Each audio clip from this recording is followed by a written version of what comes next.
Okay, so here we have a circular motion question. This is an AP question from 1984. We have this ball on a string being swung around in a vertical circle, and the length of the string is L, the mass of the ball is M. Right off the bat, we see that this is a problem where we're going to be giving our answers in terms of variables. It's not going to be numeric. Okay, so we have a ball of mass M attached to a string of length L, moves in a circle in a vertical plane. At the top of the circular path, the tension in the string is twice the weight of the ball. That's very important info right here.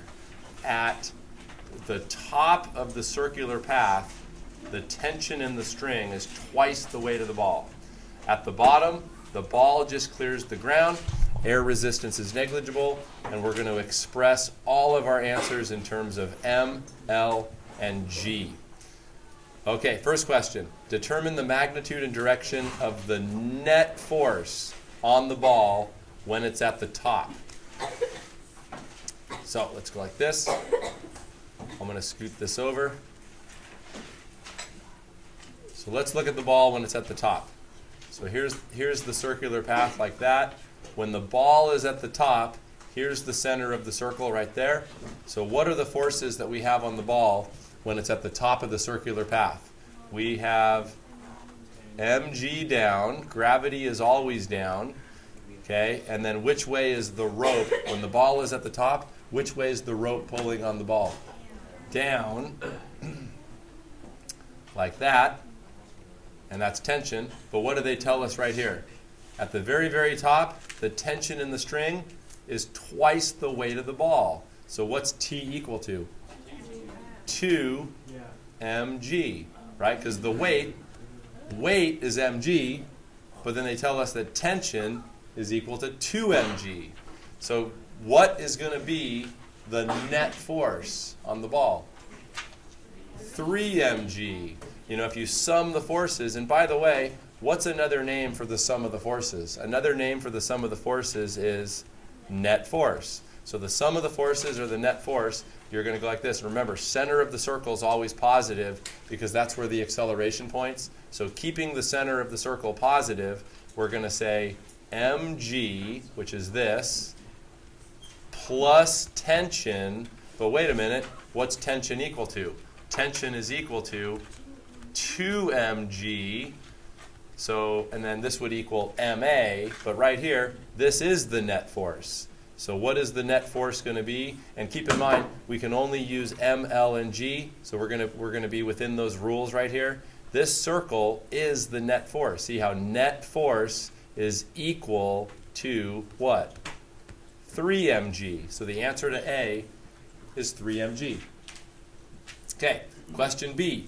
Determine the speed of the ball at the top. Now, which way is the direction of the speed pointing? When the ball is at the tippy top, so these two vectors right here are for the force. Those represent the force on the ball. But which way is the velocity of the ball when it's at the tippy top? It's tangent to the circular path. So they want us to find that tangential velocity up there. So how do we find that tangential velocity? So let's pick up from where we left off. Let's pick up right here. What we were saying, the ball at the top, so we had sum of the forces equal to 3 mg. What is the sum of the forces always equal to? ma, but that is a centripetal, right? So centripetal acceleration is v squared over r. So let's take that and plug that in. So now this gives us m v squared over r, like that. And then what cancels out? M cancels out, and now we can solve for v. So v is going to equal square root of 3gr. That's what the algebra gives. And that is the tangential velocity. That's this velocity here. If the ball suddenly broke free from the circular path, it would be traveling tangent to that circular path. All right, any questions on this? Yo. Let me, oh, dude, you know what? I would have gotten points off. You know what? Spaldo would have gotten a 4 on this question, not a 5. Look, thank you. I messed up. Again, and in fact, I said this a minute ago. Express all answers in terms of what? M, L, and G is R allowed. Dude, you know what? I'm just going to say I did this on purpose. I wanted to see if you would catch it. And you did. You're smart. What do we have to change this R to? L, because what is the radius of the circle? L. So just the proper answer that would get you your 5 would be 3GL. High five. Boom. You caught it. I did that on purpose. Okay. Now, the string is then cut when the ball is at the top. The string is then cut when the ball is at the top. What type of problem is this now going to become? It's going to become kinematic projectile motion, chapter 3. This goes back 4 chapters now. So this becomes a projectile motion question. So we're going to be finding, so let me just clean this up so I have some room.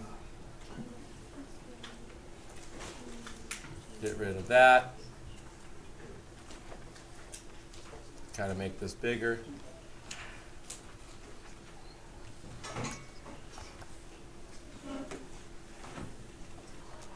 There's the ground. Now, we got to fix this.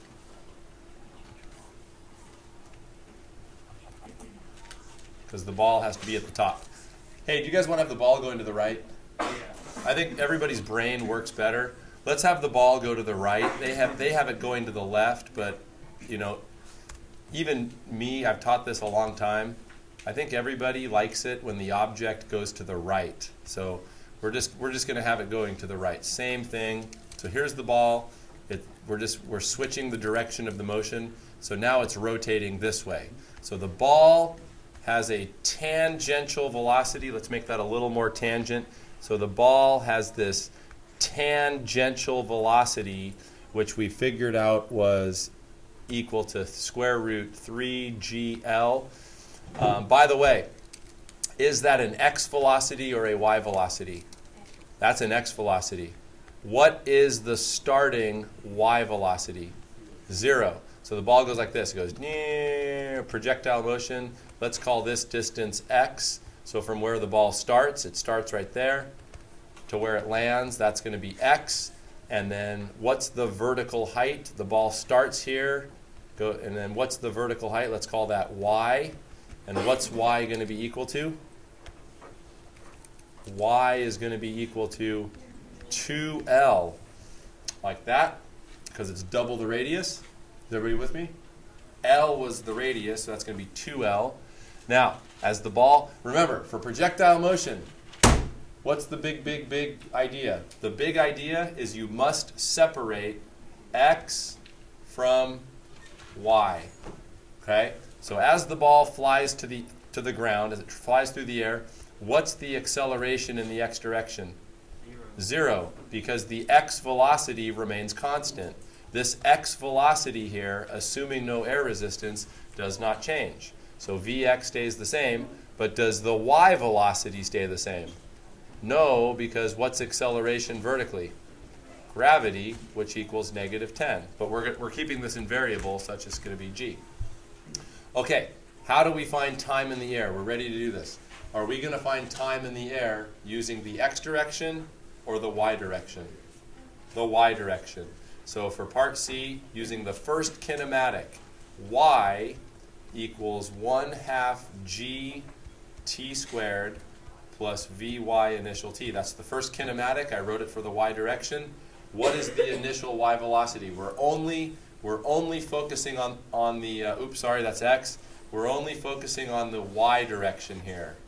What is the initial y velocity as the ball leaves the top of the circle? 0. So we're left with this.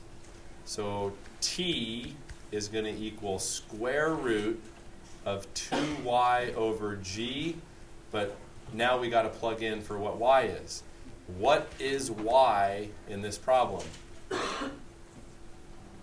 Y is equal to 2L. And that's over g. So we have 2 times 2L. So this works out to be 2 square root L over G, which is the answer. The time in the air works out to be that. And then the last question, determine the horizontal distance